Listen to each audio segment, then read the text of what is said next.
All right, welcome everyone. My name is Peter Wheatley, a three-time UM alumnus, and I am the chair of the Alumni Association of the University of Manitoba. I ask that you please keep yourself muted during the meeting to prevent background noise. That includes both your audio and your video. Please note that we're recording the meeting tonight for our records. When you first join the meeting, we're going to see a poll question come up right away. Would you like to launch that, Chris? Excellent. So as you see, this is very much a first meeting for a lot of people. So thank you all for joining tonight. This method that we just used is what we're going to be using to vote on business matters this evening. There's also a chat box or log within Zoom where you can share any questions or comments. If at any point you are experiencing difficulties or happen to get disconnected for whatever reason, please email us at alumni@umanitoba.ca. We will troubleshoot as best that we can. Now, it is my pleasure to welcome you to the 2020 Annual General Meeting of the Alumni Association of the University of Manitoba. This is the first time in our 99-year history that we're hosting this event virtually. I now officially call this meeting to order. Normally, we would not be able to host this meeting virtually according to our bylaws. Luckily, the province of Manitoba enacted an emergency order that temporarily suspends corporate meeting provisions due to the global pandemic. Later in this program, we are proposing to update our bylaws to allow the Alumni Association to host our AGM virtually or in person moving forward. Before we begin, I'd like to acknowledge that the University of Manitoba campuses are located on the original lands of the Anishinaabe, Cree, Oji-Cree, Dakota, and Dene peoples, and on the homeland of the Métis Nation. We respect the treaties that were made on these territories, we acknowledge the harms and the mistakes of the past, and we dedicate ourselves to move forward in partnership with Indigenous communities in a spirit of reconciliation and collaboration. In the reminder email we sent out, we included a link to download the AGM proceedings, including the agenda. You can now see this on your screen. I'd like to move to approve the Alumni Association of the UM to adopt the agenda as presented, which has been seconded in advance of this meeting by Jessica Carvel. If everyone could now please vote. Thank you. Unanimous. Excellent. Our first guest speaker tonight is Her Honor, the Honourable Janice Filmon, the Lieutenant Governor of Manitoba, a UM alumna and past president of the UM Alumni Association. Although she has prepared a pre-recorded reading for us, we are delighted that both her and his honors are actually joining us live as well on this Zoom call. Friends, far and wide, fellow graduates of a great university, welcome to an Alumni Association meeting like no other. It's a pleasure to join you electronically from the traditional land of the Anishinaabe and Métis people in a province enriched by a large and vibrant Indigenous community. Over the last 6 months, we have all learned new ways of living, new ways of connecting with our world and the people who matter to us. We've all had to adapt, be resilient and flexible, and find opportunities amid the challenges. So here we all are, missing out on the chance for a face-to-face gathering with old and new friends and missing the sights and sounds of the campus that was our intellectual and social home for a number of formative years in our lives. And though, of course, that is a loss, we also have the opportunity to connect today in a way that we normally could not. This year, we can send out a little piece of the University of Manitoba to all of the nearly 150,000 U of M graduates living in some 140 countries. Adaptability, resilience, creative problem solving, these surely are among the most important characteristics that we developed in our years at the University of Manitoba. For those of you who are new graduates, this has, of course, been a challenging 6 months. You've dealt with campus shutdown just before your final exams. You've graduated just in time for global economic turmoil. Even plans to celebrate an important milestone in your lives has been upended. But I am convinced that your University of Manitoba experience prepared you for those challenges, just as the U of M prepared previous generations for rapid political, economic, social, and technological change. Those experiences have also prepared you for leadership roles in society, in your chosen field of endeavor, in your community, in your world. Remaining involved in your university, whether you graduated this year or last century, will provide you with ongoing opportunities for learning, for friendship, and for giving back. Thank you. Thank you, Her Honor, for those inspiring words. What a great way to start our AGM. The next order of business is the approval of the minutes from the 2019 AGM. The minutes are included in the AGM proceedings document, which we shared before the meeting. I move that we approve the minutes of the 2019 AGM as presented, which has been seconded by my friend Ed. Thank you. The motion is carried. Now, for my address, serving as the chair of the Alumni Association has been a great experience. Our smaller board is well-rounded with diverse experience, creating for very dynamic discussions. We've learned a lot from each other about the university, the community, and our alumni. Meeting with alumni from all around the world in ways like this has definitely been a highlight for all of us on the board. I believe I speak for an entire team when I say how proud we are of the university and of our alumni community. In working with alumni relations, we've accomplished so much throughout the tenure of President Emeritus David Barnard, including hosting numerous events with alumni around the world, reshaping the Distinguished Alumni Award program, supporting the Front and Center campaign, and providing unique engagement opportunities like the UM Alumni Book Club and Seniors Learning for Life programs. We're excited to continue our relationship with the university and with President Benarroch to further the UM brand and what it means to have a degree from the University of Manitoba. Our immediate priority on the board this year is to launch the Alumni Council later this fall. It's a great opportunity for alumni to have a strong voice and create a significant impact with the university. Stay tuned. I'd also like to thank my fellow directors for their commitment to the university and alumni over the past year. Jessica Carvel served as my vice chair. Mark Hawley, our treasurer and chair of finance committee, will be speaking on the very next slide, actually. Again, Evan, our chair of our nominating committee, we kept him quite busy last year. And Lasha, Ephraim, and Christian have all been great and valued members of the board. And John Kearsey, the vice president external, is our ex officio member. I'd also like to thank the UM Alumni Relations team for their continued support for not only our board, but for all of alumni. Now I'd like to call in our treasurer and chair of the finance committee, Mark Hawley, to report on the annual financial statements. Over to you, Mark. Thank you, Peter. If we can move on to the income statement slide. As you can see on this slide, the net income for the year ended March 31st, 2020 was $6,644, which was relatively consistent with how we performed in 2019. If we move on to the balance sheet slide next.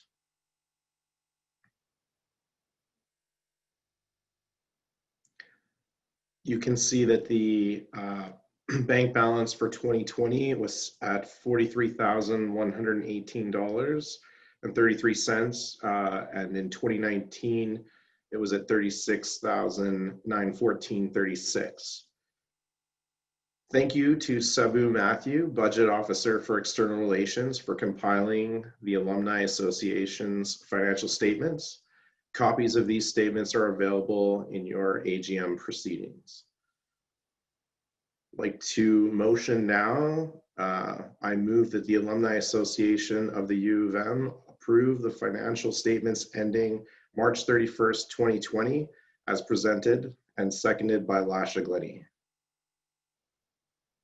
Unanimous again. Excellent. Thanks so much, Mark.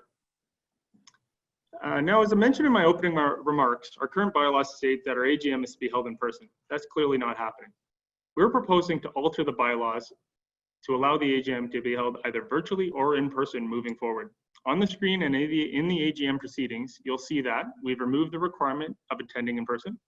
We've added language to account for the meeting to be partially or entirely conducted online. And we've added that voting can be done electronically, as you've been doing throughout the meeting tonight. Are there any questions about the proposed bylaw changes? And you can just type them in the bottom. A quick moment.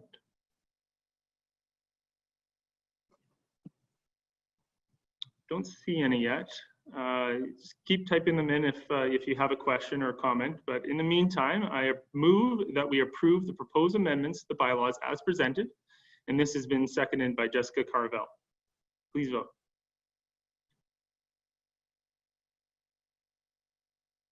Thank you. Wow, 4 for 4, awesome.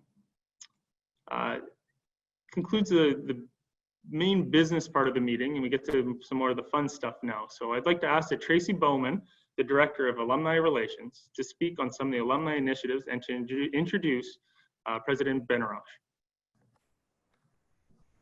Hi, everyone. Thanks very much, Peter. John Kearsey was to be in this role this evening. He wanted me to extend his regrets for not being able to join this evening. On behalf of John and I, a huge thank you to Peter and his entire Alumni Association Board of Directors for your leadership, your commitment to serving your alma mater in this way, and your shared passion for the university. It is an absolute pleasure to work with the entire board every day. So we have a very distinguished group of alumni and UM community members joining us here today. We have on our call Chancellor Ann Mann. We have current and former members of government. We have senior members of our UM community, including Dr. Michael Benarroch, who you'll hear from in a moment. We have also various deans from our UM community. We have Board of Governors Chair Jeff Lieberman, honorary degree recipients, distinguished alumni award recipients, and of course, alumni from around the world. Nearly every continent is represented. Thank you so much for being here. You know, one of the best parts of my job as being Director of Alumni Relations is being able to be in direct contact with all of you, with all of our alumni who are so important to our UM community. You know, a key priority for the university over the last number of months has been staying connected with all of you during this time of great disruption. COVID-19 has changed the world for all of us. I have spoken with alumni from around the world, and I understand many are facing challenges. We are very mindful at the university of how difficult these times are for you, your families, your businesses and organizations, and your communities. These are also challenging times for our students, staff, and faculty who've had to learn, work, and teach in new ways and show us what it means to be resilient and flexible. Over the last few months, the Alumni Relations team has been hard at work providing a number of virtual engagement opportunities, some of which Peter's already mentioned, and that are appearing on your screen right now, such as the UM Alumni Book Club, who is hosted by Chancellor Ann Mann, our virtual Learning for Life lecture series, which we transitioned from an in-person program, and UM Cafe on 10,000 Coffees, which is a really great online career mentoring platform that connects students with alumni. And you can learn more about all of these programs in the State of the Association document, which is in the AGM proceedings, or of course, go to umanitoba.ca to learn more and register. And I should add that all of these programs are free to participate in. So I hope you also all saw in your email inboxes yesterday a very exciting email, which was the fall edition of UM Today, the magazine.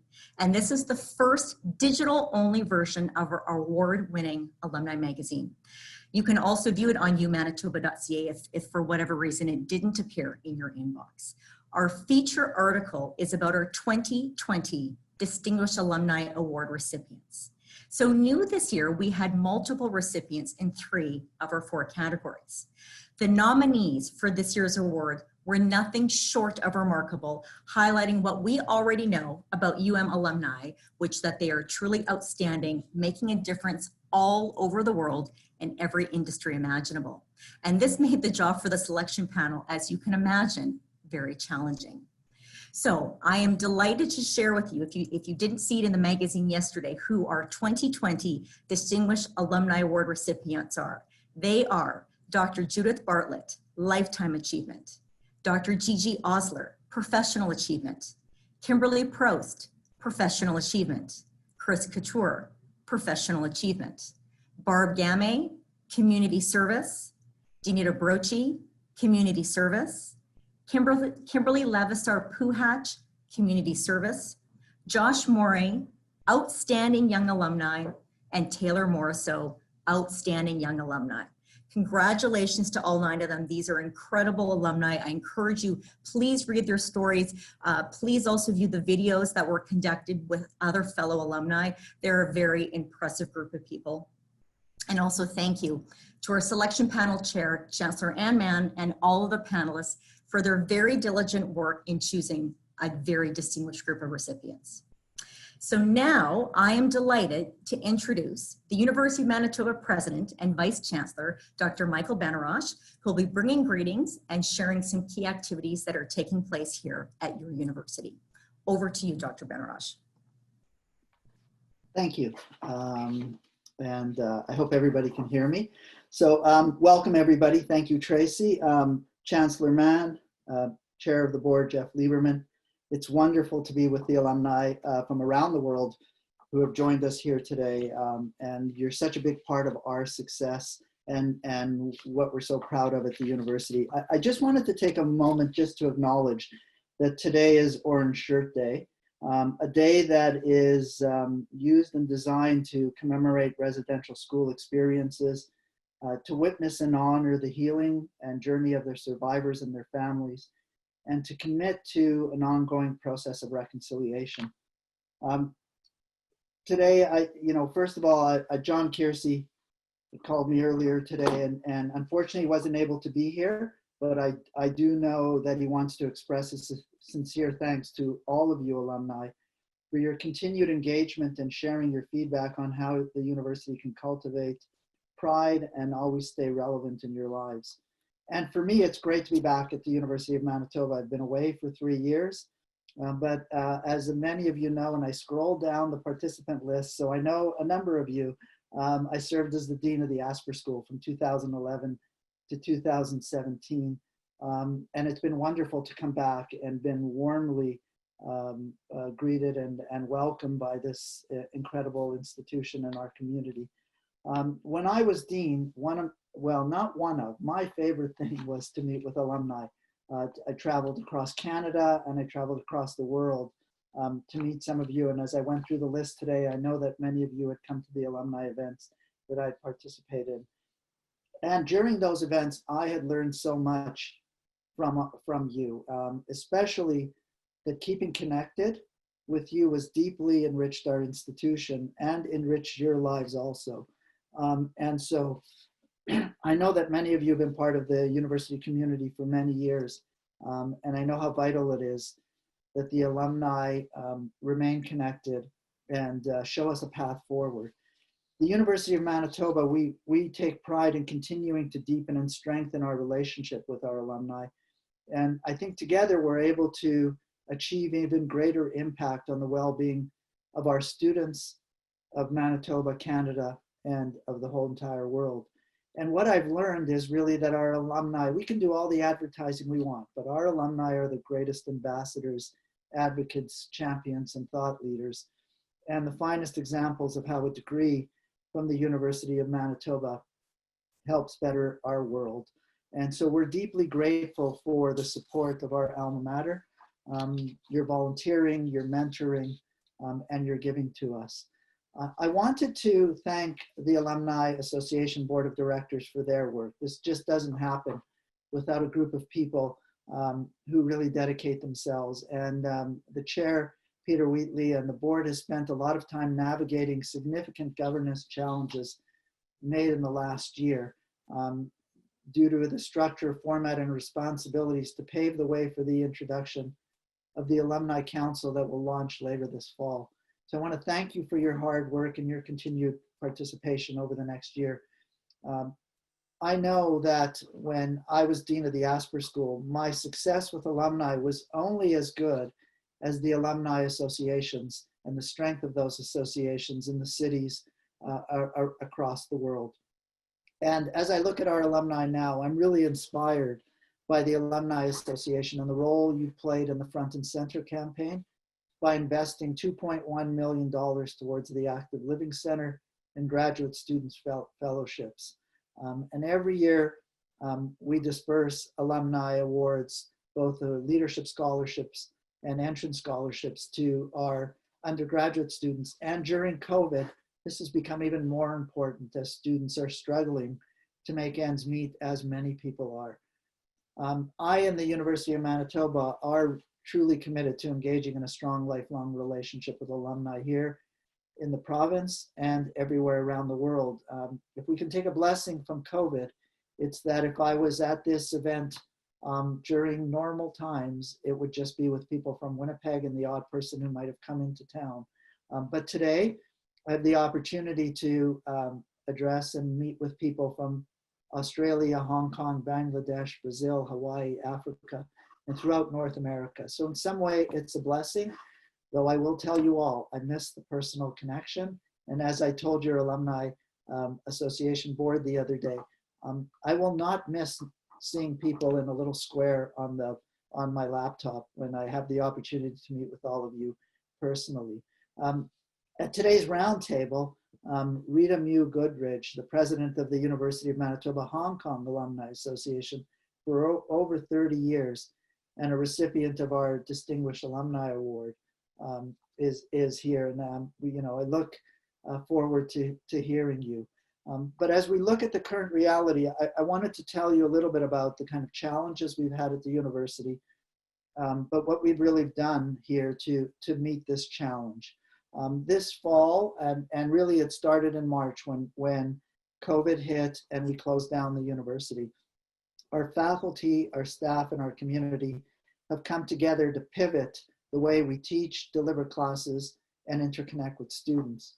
And over the course of my 3 months as president, I've seen incredible examples of innovation in teaching and operations that have impressed me deeply and reminded me of the resiliency, flexibility, creativity, and dedication of our university community. The staff and faculty from across the university have come together in record time to adapt our programming to online delivery. I can tell you that I was a professor who would have never thought I would teach a course online, and now many professors have had to adapt very quickly. To connect with students, we created UM Commons for our new students, on which we have seen tremendous participation. UM Commons is now the kind of go-to information hub for new students to discover events, connect with staff and services, to join peer tutor programs, and to join student communities. Just like I miss interpersonally connecting with each of you today, we want to make sure, we know our students are missing that. We want to make sure for them, students to be able to have an opportunity to connect. Just to give you an idea of how successful it was, we had 29,667 views of UM Commons in the first month, nearly 8 times the number of hits on our website last year. Our students have placed their faith in us, and it shows. Our enrollment is up 7% over last year, when many of us thought that enrollment would in fact decline. It's actually at a record high. And what's really impressive is that part-time enrollment is up 18%. I think this is in large part to the fact that we are offering online courses that we never offered in the past. Overall enrollment on the first day of classes was up 4%. Indigenous enrollment was up 4.6%. Again, very positive for us as a university. We also recently announced that the University of Manitoba would be delivering our winter term virtually, also similar to the fall. I know that that was a disappointment to many students who wish they could come back to campus, but the safety of our students has to be foremost in our minds. And we wanted to give everybody the opportunity to prepare themselves and to make decisions on what's best for their career. We are trying our best to make this as enriched an opportunity as possible. And where possible, we will hold in-person classes. This term, we have about 10% of our classes, 250 classes, which are holding either part or all of their courses, all of their classes in person. They are smaller classes. We're also approaching fall convocation in a new way, and we're going to be celebrating it virtually with our graduates on October 22nd. And graduating students and their families from across the province and the world are invited to celebrate. During these times of change and adaptation, what does remain constant is that the alumni continue to have an important role in our university and in our community.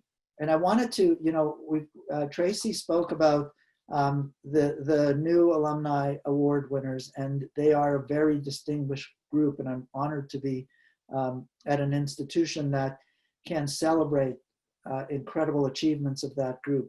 But I also wanted you to know that 2 of our members of our U of M leadership team will soon be celebrating outstanding contributions to the province's philanthropy. And they have to do with from an award from the Association of Fundraising Professionals. And from our university in the Front and Center campaign, we have Paul Subry. I said 2, but it's in fact 3. Michael Nesbitt and John Kearsey. Paul Subry was an outstanding volunteer fundraiser, and he brought unrelenting energy and dedication to his role as campaign chair. And I spoke to Paul recently, and Paul is so proud of the university and the work that we've done here. His family has a long history of association with our university. Alumnus Michael Nesbitt is an outstanding philanthropist and is one of Winnipeg's most loved and respected philanthropists. And besides being a huge donor to the art community, Michael Nesbitt is doing an oral history of some of Winnipeg and Manitoba's business leaders, because he wants the oral history of the family business and the success stories in Manitoba to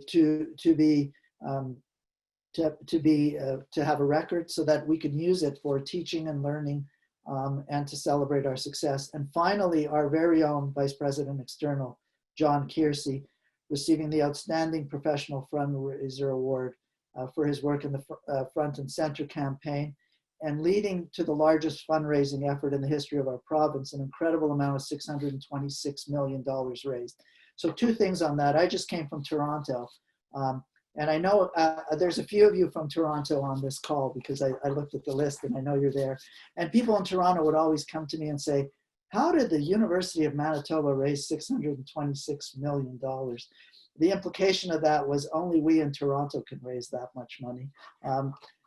But the reality is that an incredible effort by John Kearsey, his team, by David Barnard and the community, and having the whole community behind us. I, as president, I'm going to be the one who benefits from a lot of that, in the sense of we have these amazing gifts coming on board now that will transform our university and help transform our province. So I want to congratulate all of them for their incredible work. I also recently attended an Alumni Association board meeting, and I was asked about the priorities as president for the university. And I spoke really about 4 priorities. One of them is an incredible student experience, and ensuring that internal to the university, we always put the student first, and we make sure that our students have incredible experiences. The second one was really around our continued excellence in research and scholarly work, and excellence in our graduate programs, and to continue to make sure that our graduate programs attract the best students and that we can support them financially.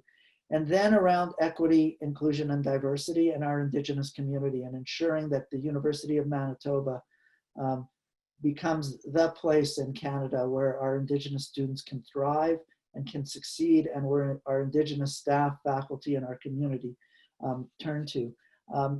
I'm really proud with that, of the work that's being done in the Rady Faculty of Health Sciences that recently adopted disruption of all forms of racism policy, the first anti-racism policy to be passed by a faculty or post-secondary institution in Canada.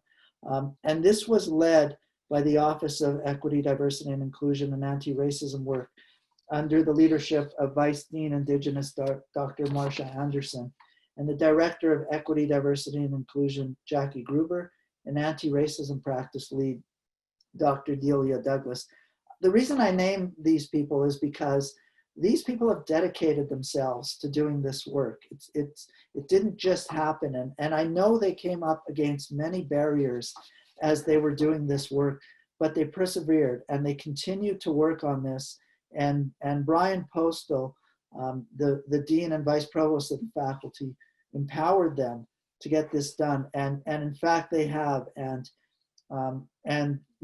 to quote him, he said that each of us needs to recognize existing racism within our faculty and to take responsibility to eliminate all forms of racism, to promote safe work and learning environments free of racism, and to intervene when witnessing any racism.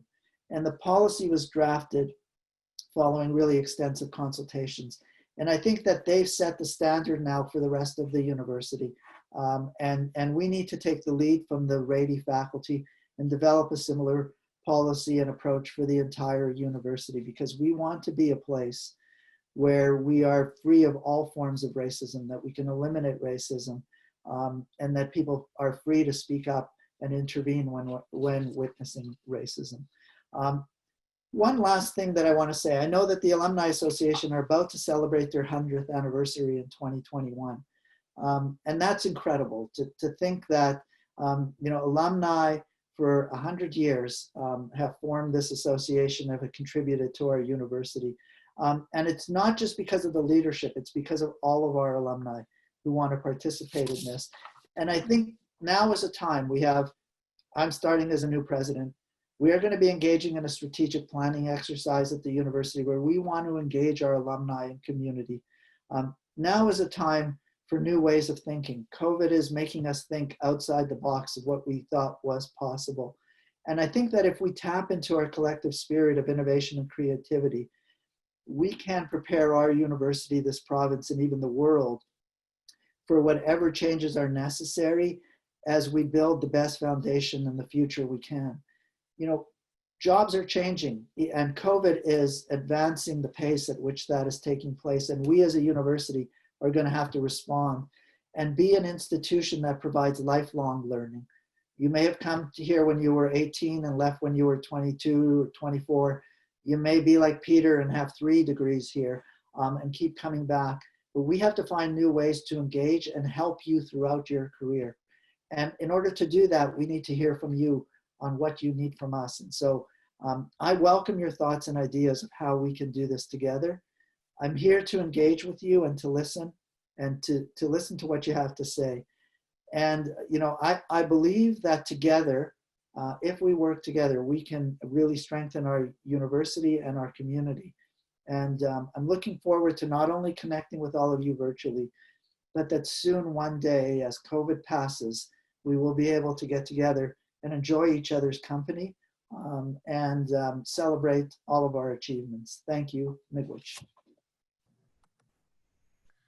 Thank you very much, President Benarroch, for those very important words and for providing us with all the highlights that we can celebrate with our university. Thank you very much. Okay, so now, as we've all been talking about, one of the opportunities that we have here with this AGM is that we're able to engage with our alumni from around the globe. And so I feel we have a real special treat for you here where we've connected with a few of alumni from almost every continent. And we're going to have just a small roundtable conversation with them to find out what life has been like in their communities that they live in, and also for them to share a little bit about their U of M memories and how the U of M's helped with their career where they are. So I would like to introduce to you Rita, who is here from Hong Kong, and it's tomorrow morning for her in Hong Kong right now. Linda from Australia, also tomorrow morning for her in Australia. Gita from Toronto, Brent from New York, Arthur from Brazil, and Nezi from Nigeria. So if we can just change the screen so we can highlight all 6 of our alumni from around the world, that would be great. Perfect. Okay, so I'm just going to sort of go through each one of you. I want to start off by finding out what life has been like in your various different communities. So Rita, can you share with us what the last 6 months has been like in Hong Kong? Hi, good morning, everybody. Today is a public holiday and also Mid-Autumn Festival in Hong Kong. So everyone is kind of ready to celebrate. It has been a very, how do I say, not tough, but I think restricted, a lot of movements here. We now down to single-digit cases, and in the past month, since July, since we have the 3rd wave of the COVID cases, we restricted down to 2 people gathering, now to 4, and then public places, a mandatory mask, wearing a mask. And it's going to be a while. And then traveling, you need to be quarantined when you come back for 14 days. For high-risk country, we need to be quarantined in a designated hotel. So a lot of traveling has been stopped, and I haven't really traveled for like 15 months already. So for me, in the last 6 months, I guess, you know, I guess like this is a time there where I spend a lot of time with my family. I try to stay active and do exercise and do some hobbies. And I think it's a time of reflection in a way that, you know, okay, we need to adjust, and then we need to do something different, but to keep your mind and physical activities, you know, all going on. I guess that's how life in here now. Everybody is like kind of know that they need to keep a distance, and then wearing masks is mandatory. Yeah, that's about it. Thank you, Rita. Hmm. Over to you, Linda. What's the last 6 or 7 months been like in Australia? Thank you, Tracy. Similarly, we have been in very strict lockdown here. I was the president of one of the universities here in Australia, and I retired in August. So the last 6 months of my tenure as president were really trying to prepare the university for online delivery and working from home. We have had very strict regulations in our particular state, a curfew, stage 4 restrictions. We had numbers in the order of 700 a day. And so we are now on the downward slope and feeling more optimistic. Masks are mandatory as well. I think that we've been fortunate. We have been the lucky ones that can, you know, live in a safe place and have been able to adapt. But we've had the same concerns around the welfare of our students and the uneven effect on society. It's like we're all in the same storm, but we're in different boats, as someone said. And for some, there really has been such hardship, uncertainty, fear of the future. Really feel for young people who don't know quite what the economic prospects will be for them. And it's hard for anyone to be able to predict because the playbook has been thrown away. On the positive side, I think as Rita has said, we've returned to more kind of inward practices, you know, more hobbies, more interests, more exercise, meditation, valued relationships probably that we might have just taken for granted in our busyness. And that's been good. I know many of us have become more digitally competent than we were previously because we had to. So there's been some silver linings. And one of the lovely things that's happened for me is that I've connected with people around the world that I might not otherwise have done. So reached out more purposefully to relatives and friends who we've kind of drifted apart a bit and said, let's get together for a Zoom. We can do this. And as a result, that has really been enriching. So there certainly have been some positives, and we continue to live with uncertainty. And I think the connection will be important to us as we stay the course. Thank you, Linda. And Nezi, over to you in Nigeria. What has life been like there? Nezi, I think you're still on mute. Yeah, thank you for this opportunity to talk about what's going on. Nezi, if you can hear me, I think maybe if you want to try to log back in. But I think what we're going to do is we're going to move to Brent, if that's okay, in New York, and then we'll come back to you. Well, thank you for that. You can hear me now? Yeah. As an aside, during these 6 months, some of us have become better at technology. I've probably become worse. But over the course of the last 6 months, as the community around here, we've been really run into the ground quite hard by coronavirus. And a lot of that has to do with the fact that, as you know, this is a very dense community and we live in a lot of apartment buildings. We all take public transport. So when the disease arrived in this area, it caused a lot of havoc, and unfortunately, over 25,000 people have passed in the state of New York due to coronavirus.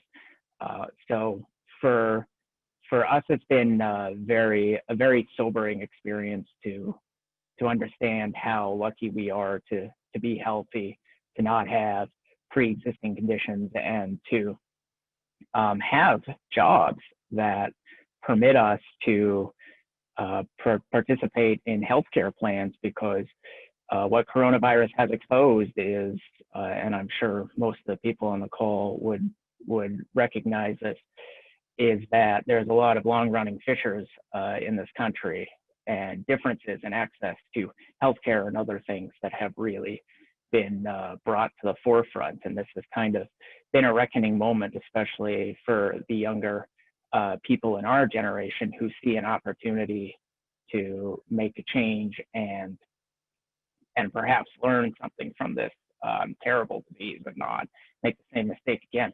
But my personal experience on this is we were literally at work on a Friday afternoon, and then our boss told us, "You are not coming in on Monday." And so we ended up in a scramble where we were taking our monitors home on the subway, in our cars, walking down the street. You saw, it looks like 50% of the office working population had actually been terminated from their jobs, just based on the amount of people carrying stuff home, because we all knew that we were not coming back to the office for a long time. And, you know, it's been really challenging because one of the great things about this community is you can go outside and you can see people and you can meet people and do activities, watch live sports, meet them for supper, go to presentations, listen to lectures in person, and we can't do any of that now. And as one of our fellow alumni said, you know, we found other things to do. And for example, we have gotten really good at crossword puzzles, for one thing. We've caught up with relatives and people that we don't normally talk to on a continual basis. So, you know, I think it's been a real eye-opening experience, and it's especially been challenging in this community where we're dense. As some of our other alumni said, masks are mandatory. The moment you step outside of your door, that has done a tremendous amount of work to reduce the spread of coronavirus. Unfortunately, some communities within the 5 boroughs lately have not been wearing their masks, and so coronavirus transmission has been upticking. But fortunately, where we live, that isn't the case. So we consider ourselves very lucky to be happy and healthy based on the not so fortunate results for those around us. And congratulations, Brent. He was, for everybody who's listening in, Brent just got married during a pandemic, which I know is challenging. So congratulations to him and his wife. So a round of applause. Congratulations, Brent. So let's to Arthur now in Brazil. Can you share a little bit about what life is like in Brazil these days? Yeah, for sure. Thanks, Tracy. Well, where do I start? I actually just graduated in June. So I graduated electronically. I left Canada in March on a Wednesday, and basically all Air Canada flights were suspended on the Friday after, so 3 days after. And it's definitely been very different because I left Canada and COVID was more dispersed there. So there were a lot more cases in Canada than in Brazil at the time. And when I came here, the airports were all following different health protocols already. And but I did see that people were still not as aware of the seriousness of the issue. We are finally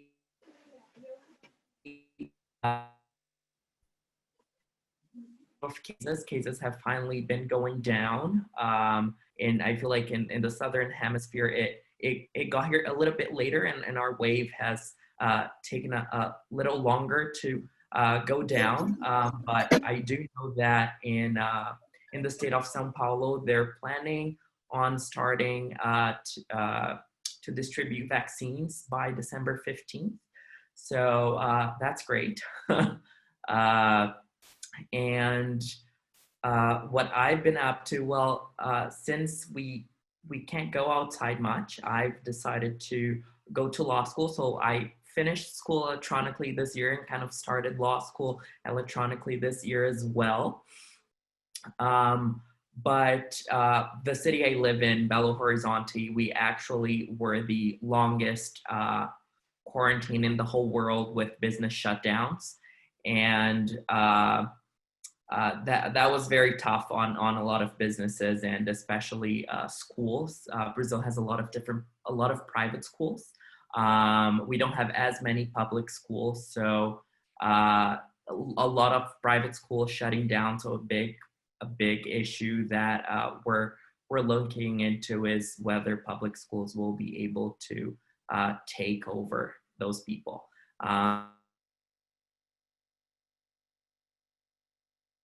From my end here in Brazil. Thank you, Arthur.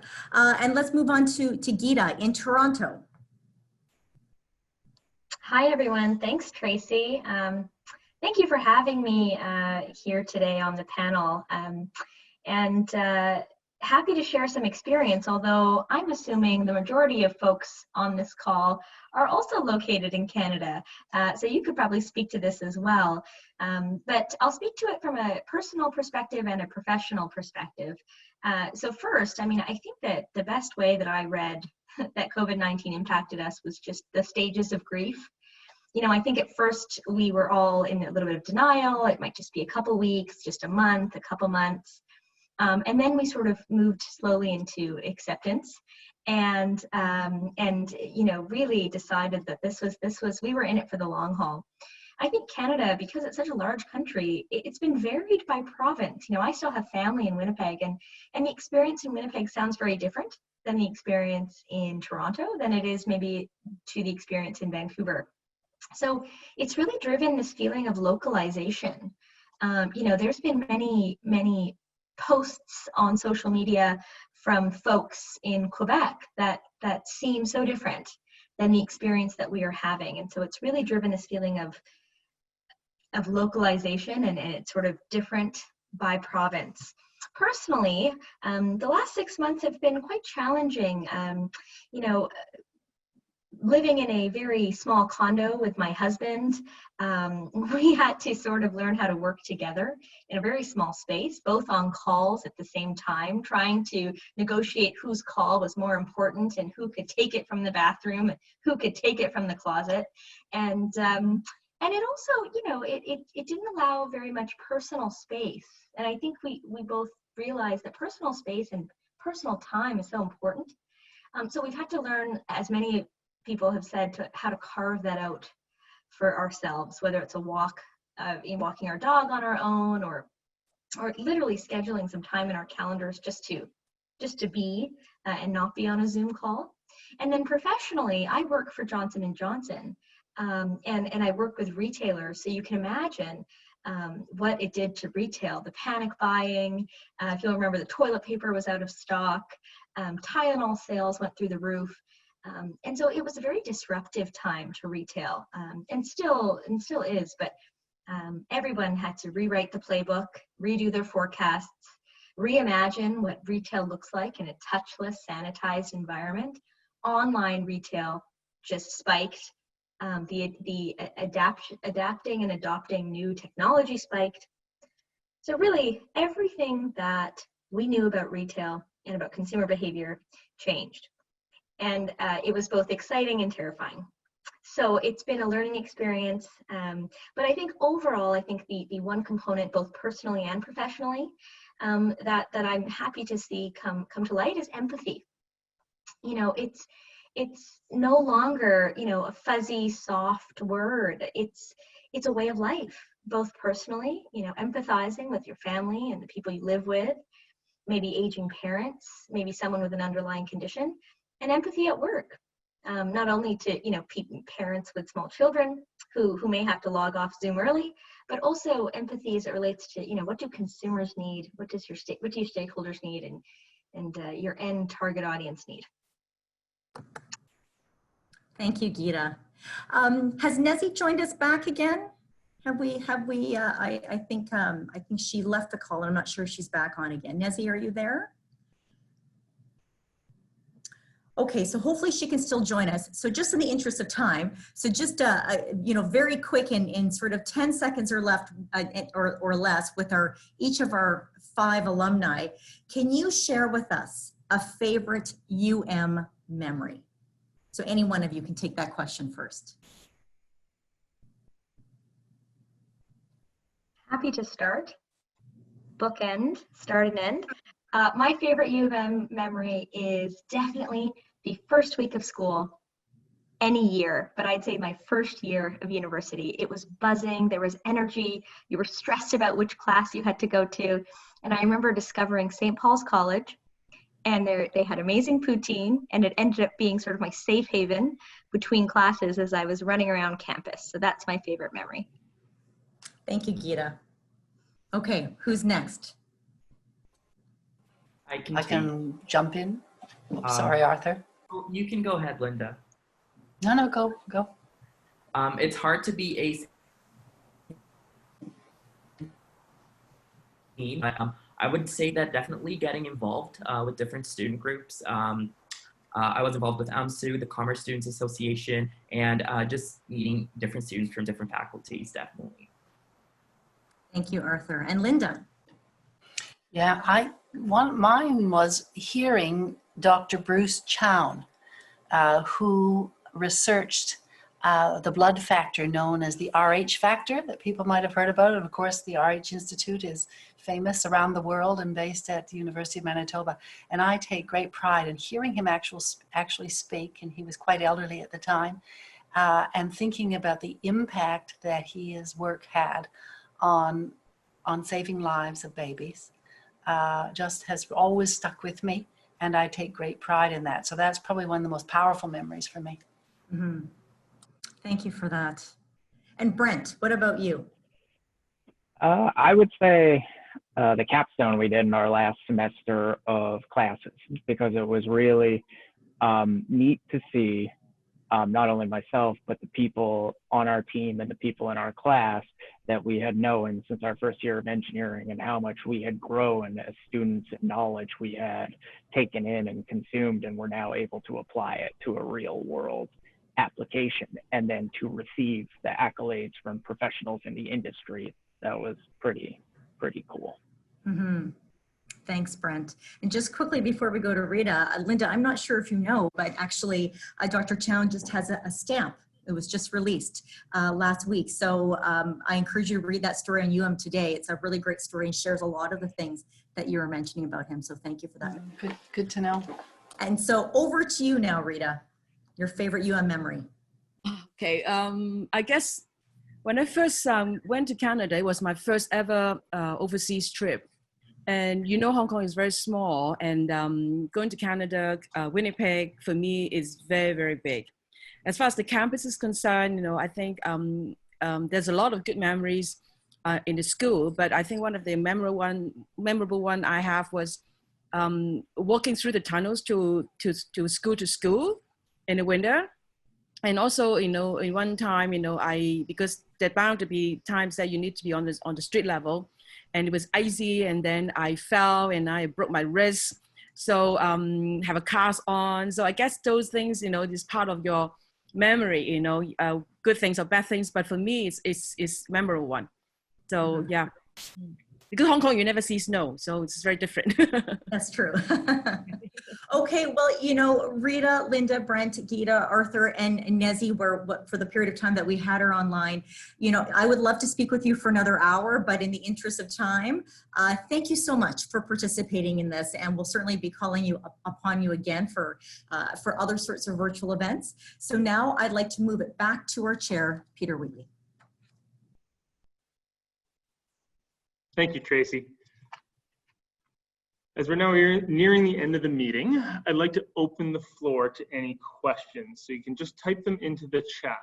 We did receive one question just before the meeting by email, and it's actually for President Benarroch. So thank you first off for speaking, President Benarroch. It was very informative.